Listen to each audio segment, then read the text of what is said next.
uskon vahvasti siihen, että ennen vanhaan erinäisillä heimoilla, yhteisöillä oli paljon arvokasta tietoa. Tiedettiin, miten elää luonnon kanssa. Ja siihen tukeuduttiin hyvin vahvasti, mitä yrttejä käytetään, mitkä auttaa tietyssä terveydessä ja näin edespäin. Mutta pikkuhiljaa me ollaan lähdetty mulla nyt ei yhtään lähdetty etenemään tai liikkeelle tai kohti jotain. Kohti jotakin uutta. Mutta ollaan luotu erilaisia terveydenhuollon palveluja, näin sanottu länsimaiden terveydenhuolto. Ja sitten tämä seuraava puheenvuoro on mun mielestä mielenkiintoinen, että miten sit suoranaisesti terveydenhuolto ja planeetta pelaa yksi yhteen. Just kun miettii tätä ennen vanhaa, miten me ollaan oltu niin sidoksissa luontoon ja sitten nykyisin, kun me ollaan luotu erinäisiä tapoja, miten me pystyttäisiin voimaan paremmin länsimaalaisen lääketieteen avulla. Puhutaan siis planetaarisesta terveydestä ja terveydenhuollon seuraavasta isosta askeleesta. Filippiiniläinen Renzo R. Guinto on yksi tämän alan nuorista tähdistä. Nuori lääkäri, joka päätti kerta kaikkiaan ottaa potilaakseen kokonaisen planeetan. Me kuullaan Renzon puheenvuoro tästä tärkeästä asiasta etänä, tai kuullaan se siis näin virtuaalisesti, ja me valitettavasti näe häntä tässä elävänä lavalla seisomassa, mutta me saadaan Abdirahim Husu Hussein tänne kertomaan vähän, kenestä on kysymys, ja hän myöskin sitten Renzon puheenvuoron jälkeen kertoo vähän lisää asiasta. Onko Husu valmiina tulemaan stagelle? Tervetuloa. Tervetuloa.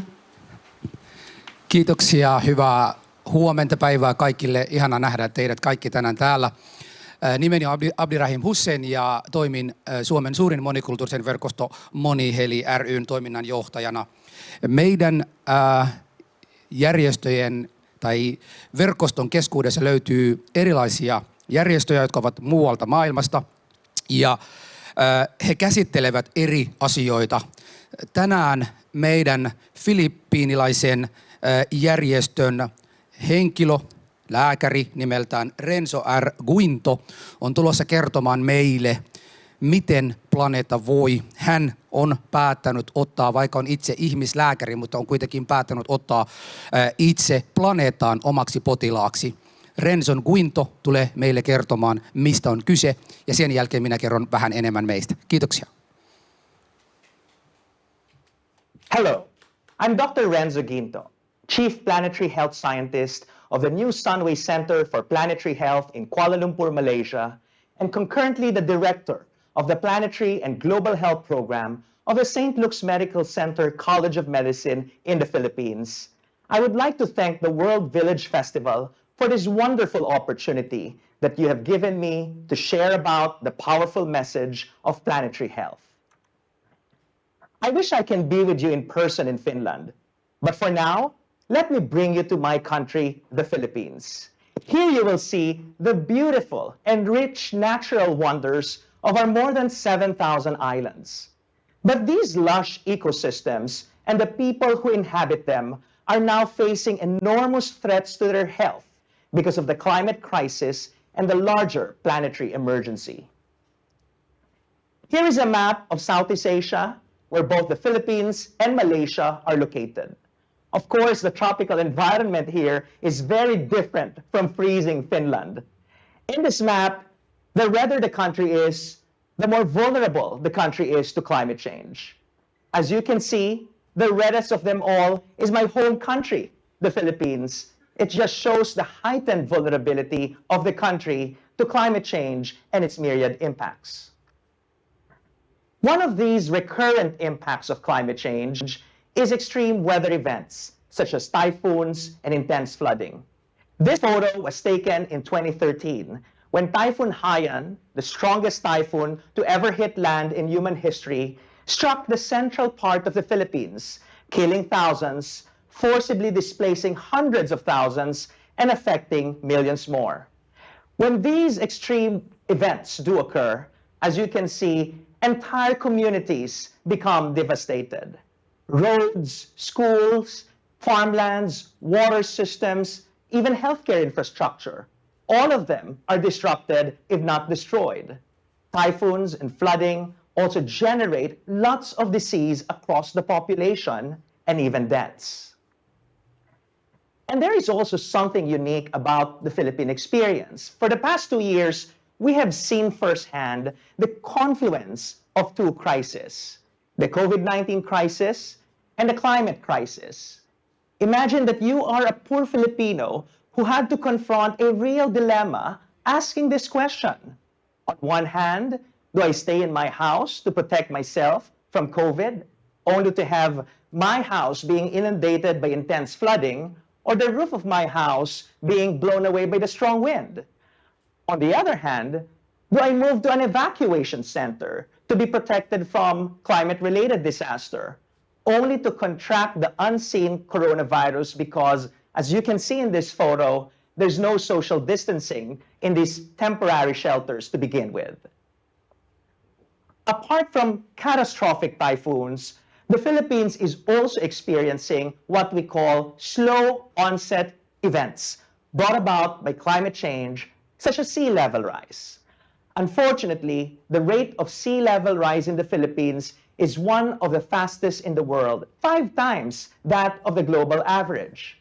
Filipinos living along the coastlines are already witnessing their houses and farmlands being swallowed by the sea, and their drinking water being intruded by seawater, which is high in salt content. Worse, entire communities will eventually need to be relocated as coastal flooding continues in the future. And if we are all wishing that COVID-19 would be the last pandemic of its kind, then we must tackle the climate crisis and ensure the planet's health. A very recent study revealed that climate change, if not stopped, could drive more pandemics in the future. In this map, you will see that Southeast Asia, where the Philippines is located, is not only a climate hotspot, but also an infectious disease hotspot. If we do not get our acts together when it comes to averting the climate emergency, it is likely that more viruses like SARS-CoV-2 will be jumping from animals to human beings, spreading across populations in the future. Despite all these warning signs from typhoons, sea level rise, and pandemics, the world continues to operate business as usual. Everybody's talking about moving to the new normal, but we seem to be just returning to the old normal, which, by the way, is abnormal.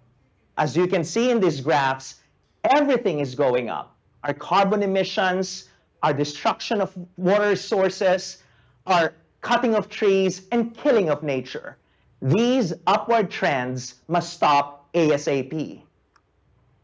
Right now, we may still be feeling concerned about the possibility of future COVID-19 surges, that a new Omicron-like variant may suddenly emerge, causing more outbreaks around the world.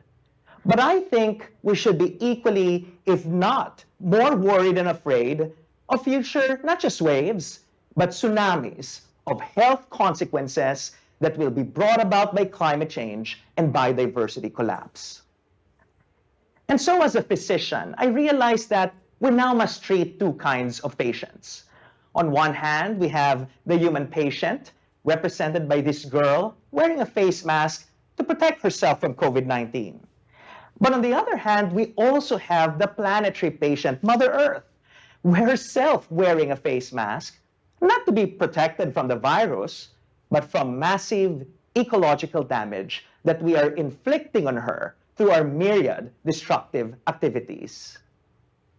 This is what planetary health is all about, a new kind of approach that integrates the health of people and the health of the planet, addressing the consequences of humanity's impact on planet Earth for a better future.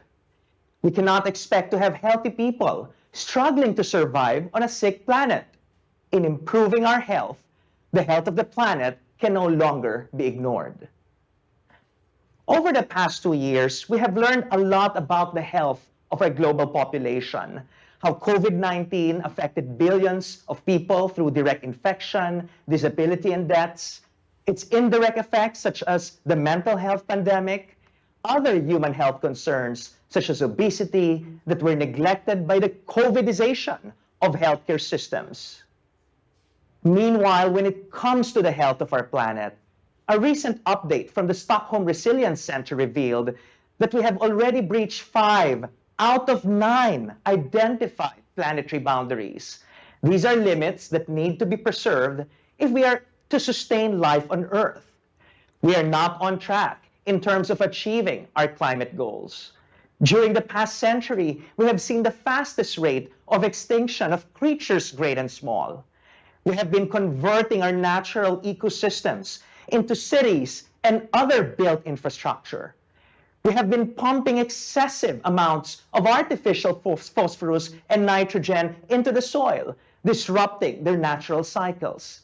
And we have released enormous amounts of novel entities, such as plastic, into the environment. In fact, a recent study revealed that microplastic has already penetrated the human bloodstream as well. How can we improve the health of society and preserve the planet's boundaries? Unfortunately, we cannot keep putting out fires, both metaphorically and literally, and instead we need to address the root cause of social inequality and planetary emergency. Planetary health requires economic redesign. In the same way we need PPEs, or personal protective equipment, for our health workers during this pandemic, we need a new kind of PPE, a people and planet-centered economy. One example is a donut economics model, one that respects the planet's boundaries while meeting the basic needs of humanity. Planetary health also requires mindset change on a planetary scale. This will only happen if we redesign our educational systems to align with planetary health principles and values. This is the Planetary Health Education Framework developed by the Planetary Health Alliance, which centers our interconnection within nature and emphasizes movement building, systems thinking, equity and justice, among others. Everyone, from the young to the young at heart, must be re-educated to become planetary health-oriented citizens and stewards. Since planetary health challenges are driven by a diversity of factors, a planetary health approach also requires working across disciplines and sectors. A siloed approach is not going to work, since we are dealing with a complex web of factors, from the non-living components of our planet, such as air, water, and land, to the other living creatures, like animals and plants, as well as the social systems that drive ecosystem change, from the way we design our cities, to the way we produce our food, to the nature of our politics. And that is why in the Philippines, we established Planetary Health Philippines, a national community of scholars, practitioners, advocates, and young people who are all committed to advancing planetary health in our country. Planetary Health Philippines brings people together from a wide variety of disciplines, sectors, geographies, and generations, because we can only succeed in tackling planetary health problems not when we work alone, but when we work together. The COVID-19 pandemic may not yet be over, but there have been numerous discussions already about the post-pandemic era. My fervent hope is that on our road to recovery, we will embrace planetary health as our approach, our vision, our guide, so that at the end of this recovery process, we're able to build a future that is greener, healthier, and fairer.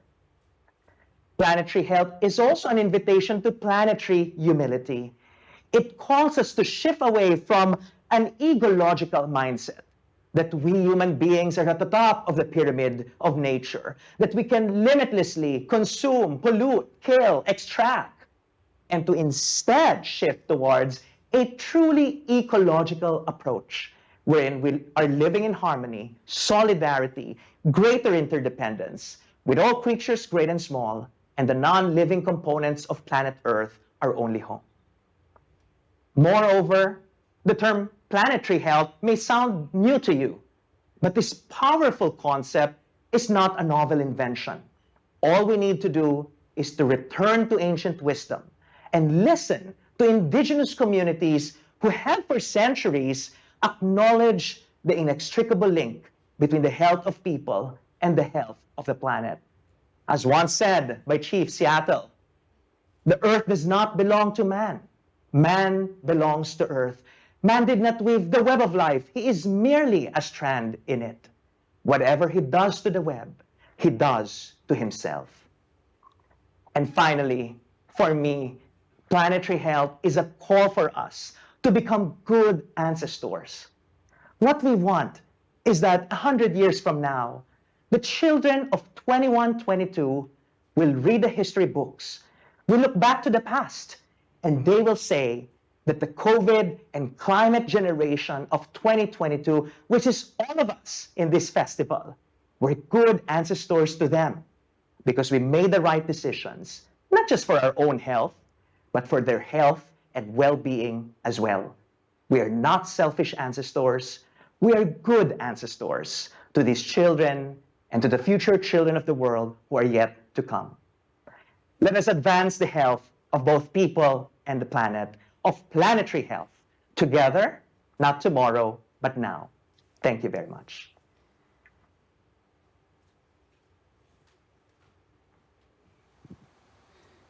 Kiitoksia lääkäri Guintolle.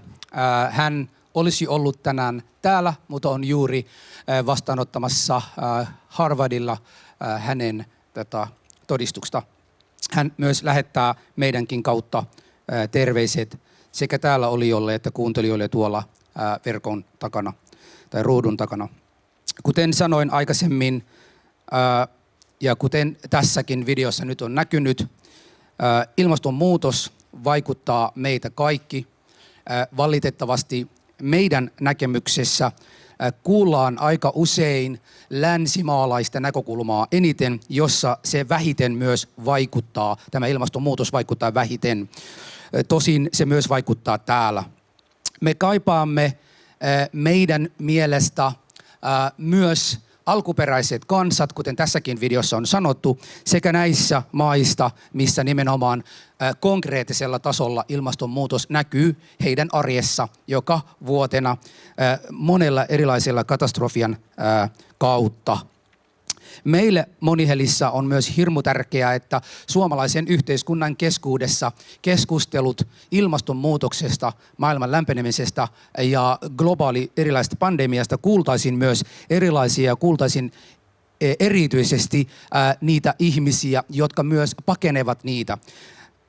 Tulevina vuosina on hyvin meille kaikille tiedossa, että ei ole sota, mikä ajaa ihmisiä pois omista lähtömaista, vaan nimenomaan ilmastonmuutoksen seurauksena erilaisia katastrofeja. Ja siksi meillä esimerkiksi Monihelissä ollaan lähdetty myös vieraskielisten ihmisten keskuudessa tai niin sanotut maahanmuuttajataustaisten ihmisten keskuudessa keskustelemaan ja tuomaan näitä asioita esille. Ja muun muassa tänä vuonna yhdessä Martojen kanssa seuraavan 3 vuoden aikana Moniheli ry tulee toteuttamaan hankkeen nimeltään Luontokoti, jonka päätarkoituksena on saada vieraskieliset ihmiset mukaan näihin talkoisiin. Olemme hyvin iloisia siitä, että Maailmankylä-festivaalin järjestäjät ovat antaneet meille tämän platformin, jossa voimme tuoda näitä asioita esille.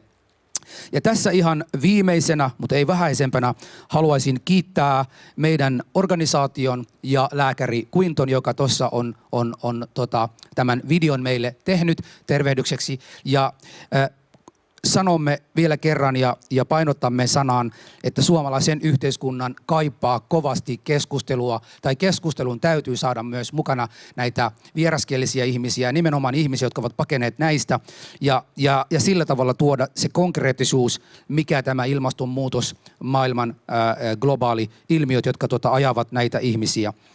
Suomessa keskustelut, kuten sanoin aikaisemmin, on useamman kerran käyty näistä asioista, mutta silti tuntuu, että nähdään ilmastonmuutos kaukana olevana asiana. Ja toivomme ainakin nyt pandemian myötä ja mitä nyt tässä viimeisien vuosien aikana on tapahtunut, että näillä saataisiin tätä yhtenäisyyttä, mistä lääkäri Guinto tänään on puhunut. Kysymys ei ole enää siitä, että yksin pystyisimme mitään ratkomaan, vaan yhdessä. Kiitän ja toivotan oikein hyvää päivänjatkoa kaikille.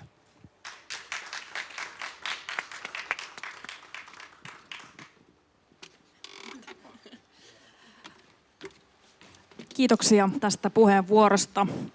Nyt täällä tiivistämön lavalla taas seuraa pieni tauko, hengähdystauko. Paikalla olijat voivat vaikka nauttia kupposen kahvia tai istuskella vaan aloillaan, tutkiskella vaikka festivaalilehteä, jota on jaossa tuolla oven pielessä.